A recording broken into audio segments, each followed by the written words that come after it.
सबसे पहले एक बड़ी खबर बालियान से जुड़ी हुई। बालियान के आरोपों पर सोम ने जवाब दिया कि संगीत सोम और बालियान के बीच लगातार ये विवाद चल रहा है।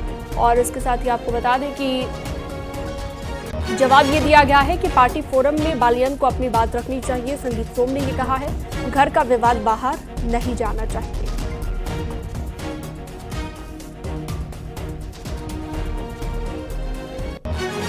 आरोप लगाए हैं। संगीत सोम हमारे साथ हैं। सर, स्वागत है आपका न्यूज 18 पर। ये बताएं, तमाम आरोपों पर संगीत सोम का क्या कहना है? मुझे जो कहना होगा मैं पार्टी फोरम पे कहूंगा, मीडिया से नहीं कहूंगा। और मैं सलाह दूंगा संजीव बालियान जी को कि संजीव बालियान जी, आपको भी अगर कोई बात कहनी है तो पार्टी फोरम पे कहनी चाहिए, ना कि मीडिया से कहनी चाहिए।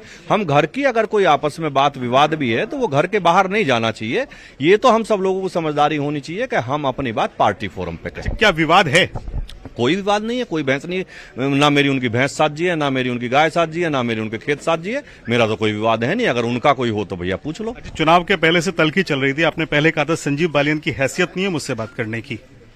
नहीं, ये मैंने इस पे कहा था कि उन्होंने कहा था कि संगीत सोम विनाश की राजनीति करता है, तो वो अधिकार उनके पास नहीं है कि किसी के लिए कुछ भी बोल दे। पार्टी के कार्यकर्ता वो भी हैं और मैं भी हूं, तो हमें सम्मानजनक तरीके से एक दूसरे से बात करनी। संजीव बालियान को पहले से एहसास था कि सरधना में गड़बड़ होगी।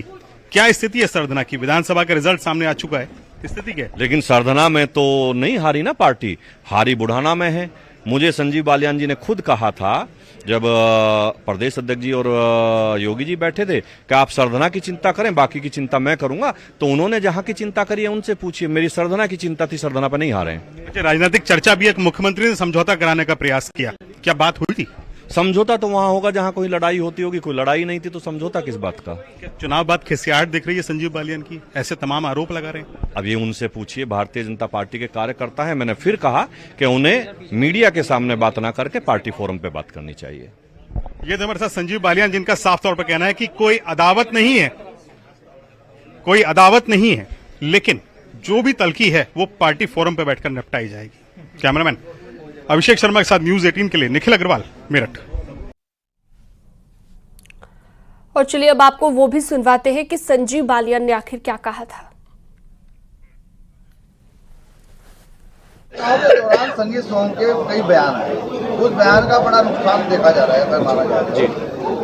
मुख्यमंत्री की रैली हुई, रैली होने के बाद तुरंत बाद उनका बयान आता है, लेकिन ऊपरी तल पर मतलब माना जाए प्रदेश अध्यक्ष या कोई कार्रवाई नहीं की गई, जबकि इतने बयान अलग अलग बयान आए। हाँ, मैं उम्मीद करता हूँ कि कार्रवाई होनी चाहिए थी और आगे भी उम्मीद रखूंगा अपनी पार्टी से कि जो बिल्कुल खुले तौर पर जिन्होंने समाजवादी पार्टी का चुनाव लड़ा और यहाँ बड़ी पोजीशन लिए हुए हैं और सरकारी सुविधाएं भी ले रहे हैं, तो कृपया करके पार्टी, मेरा निवेदन रहेगा पार्टी इस पर शायद ध्यान देगी। मोहन भागवत का बड़ा बयान सामने आया है। मणिपुर 1 वर्ष से शांति की राह देख रहा है, प्राथमिकता से उसका विचार करना। कई राउंड फायरिंग भी की थी, ये भी उनकी तरफ से कहा गया। प्राथमिकता से विचार करना होगा, ये मोहन भागवत ने कहा है।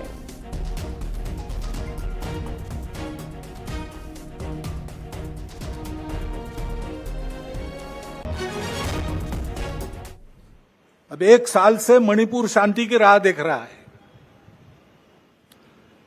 उसके पहले 10 साल शांत रहा। पुराना गन कल्चर समाप्त तो हो गया ऐसा लगा, और अचानक जो कलह वहां पर उपज गया या उपजाया गया, उसकी आग में अभी तक जल रहा है, त्राही त्राही कर रहा है। कौन उस पर ध्यान देगा? प्राथमिकता देके उसका विचार करना ये कर्तव्य है।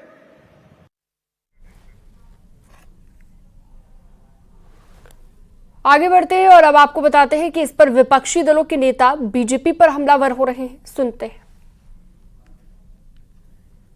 जी, आपको 1 साल के बाद ये समझ में आया कि मणिपुर में हिंसा हो रही है?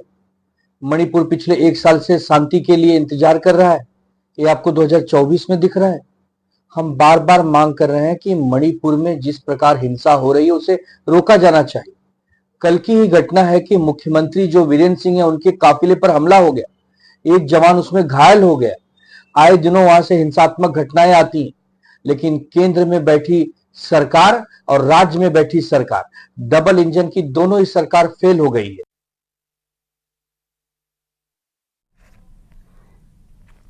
राष्ट्रीय स्वयंसेवक संघ के प्रमुख मोहन भागवत ने चुनाव में होने वाली बयानबाजी पर भी सवाल खड़े किए और कहा कि चुनाव आपसी सहमति बनाने की प्रक्रिया है। चुनाव प्रचार में एक दूसरे को लताड़ना, तकनीक का दुरुपयोग करना, असत्य प्रसारित करना ठीक नहीं है। उन्होंने कहा कि विरोधी की जगह प्रतिपक्ष कहना चाहिए। लेकिन आधुनिक विद्या टेक्नोलॉजी का उपयोग असत्य परोसने के लिए किया गया। ऐसे से देश कैसे चलेगा भाई? आखिर सबको देश ही चलाना है ना। दो पक्ष है, विरोधी पक्ष कहते हैं, मैं प्रतिपक्ष कहता हूं। वो विरोधी नहीं है, उसको विरोधी मानना भी नहीं चाहिए। वो प्रतिपक्ष है, वो एक पहलू उजागर कर रहा है, उसका भी विचार होना चाहिए। ऐसा जब चलना है तो चुनाव लड़ने में भी एक मर्यादा होती है। उस मर्यादा का पालन नहीं हुआ, क्योंकि उसका पालन होना इसलिए आवश्यक है कि हमारे देश के सामने चुनौतियां समाप्त नहीं हुई। अमित शाह ने केंद्रीय गृह मंत्री के रूप में लगातार दूसरी बार कार्यभार संभाला। अमित शाह कार्यभार संभालने से पहले नेशनल पुलिस मेमोरियल पहुंचे। वहां पर उन्होंने शहीद पुलिसकर्मियों को श्रद्धांजलि अर्पित की।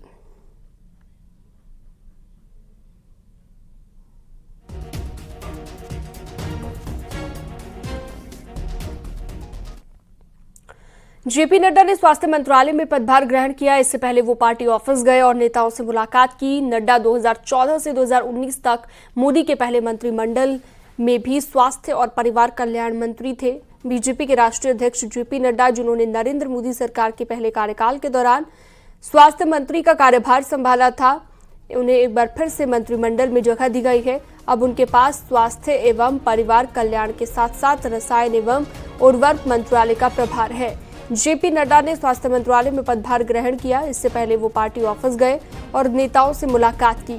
नड्डा 2014 से 2019 तक मोदी के पहले मंत्रिमंडल में भी स्वास्थ्य और परिवार कल्याण मंत्री थे। बीजेपी के राष्ट्रीय अध्यक्ष जेपी नड्डा, जिन्होंने नरेंद्र मोदी सरकार के पहले कार्यकाल के दौरान स्वास्थ्य मंत्री का कार्यभार संभाला था, उन्हें एक बार फिर से मंत्रिमंडल में जगह दी गई है। अब उनके पास स्वास्थ्य एवं परिवार कल्याण के साथ साथ रसायन एवं उर्वरक मंत्रालय का भी प्रभार है।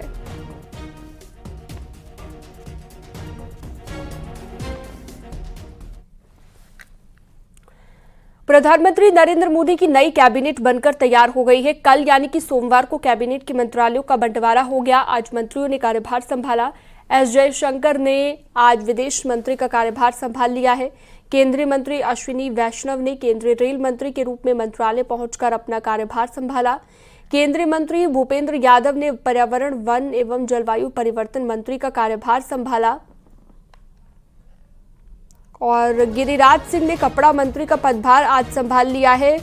पवित्रा मार्गरीटा ने कपड़ा मंत्रालय में राज्य मंत्री का पदभार ग्रहण किया। इस दौरान पूर्व कपड़ा मंत्री पीयूष गोयल भी मौजूद रहे। केंद्रीय मंत्री मनोहर लाल खट्टर ने बिजली मंत्री का पदभार ग्रहण किया। खट्टर से पहले ये विभाग आर.के. सिंह के पास था। चिराग पासवान ने अपने मंत्रालय का कार्यभार संभाला। कार्यभार संभालते ही उन्होंने कहा कि प्रधानमंत्री जी के संकल्प विकसित भारत के लिए इस मंत्रालय की अहम जिम्मेदारी देखता हूं।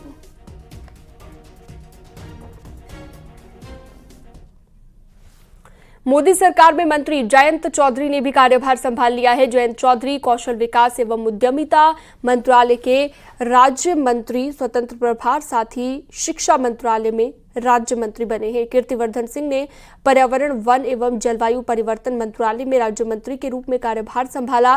वहीं अनुप्रिया पटेल ने भी स्वास्थ्य राज्य मंत्री का पदभार ग्रहण किया है। तो ये उत्तर प्रदेश के नेता जिन्होंने पदभार ग्रहण किया, अनुप्रिया पटेल जिन्होंने केंद्रीय स्वास्थ्य राज्य मंत्री का पदभार ग्रहण किया, जयंत चौधरी और कीर्तिवर्धन सिंह ने भी अपनी ड्यूटीज ज्वाइन कर ली हैं।